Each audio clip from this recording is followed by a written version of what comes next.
Okay, so in this problem, they want us to express this expression, right, in simplest radical form. Now, the idea with simplest radical form is that you can break down a number inside the root so that there are no other perfect squares in the factors.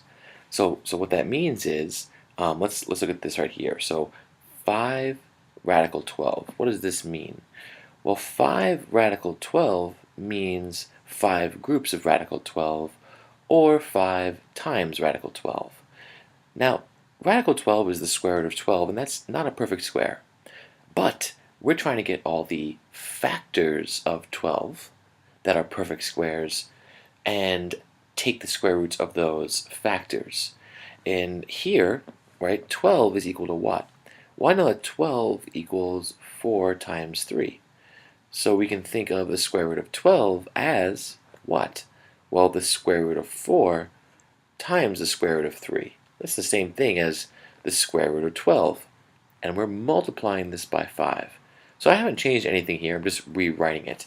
This is, all of these problems, they all play on the same idea that if you have a number that's equal to A times B. So if you multiply two numbers to get a product, and you take the square root of that, it's the same thing as the square root of the factors, right? It doesn't change anything.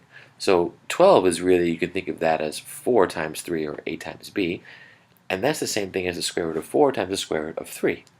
And you could use that idea in many of these kinds of problems, because now what happens is the square root of 4 becomes what? Well, the square root of 4 is 2, so now we have 5 times 2 times 3, radical 3, and that equals 10 radical 3, or 10 times the square root of 3. And the square root of 3 is prime, so there are no other perfect square factors to pull out. In the first expression, we have something different, right? We have 16 times radical 21 over 2 times radical 7. So what can we do with this? Well, a really wonderful way of approaching a problem like this is to recognize that we are just multiplying, and therefore we can just divide out like terms. So 16 divided by 2 is 8, and radical 21 over radical 7, that's just radical 3. There's this idea with the laws of exponents, right, that if you have the square root of something, let's say x, over the square root of y, another number, that equals the square root of x divided by y. So here x is 21 and y is 7, so we can take the square root of the quotient. That means the square root of 21 divided by 7, or the square root of 3. And you don't have to memorize either of these rules. It might, right, if you're trying to remember how these work, think of simpler examples. In this case, try something like radical 36 over radical 9. Well, what does that equal? Radical 36, or square root of 36, is just 6. Square root of 9 is 3. 6 divided by 3 is 2. You could ask yourself, does that equal, right, the square root of 36 divided by 9? And it does. 36 divided by 9, what's that? Well, that's just 4. So the square root of 4 is also equal to 2. So all of these things are equal. That means the square root of 4 does equal the square root of 36 over the square root of 9.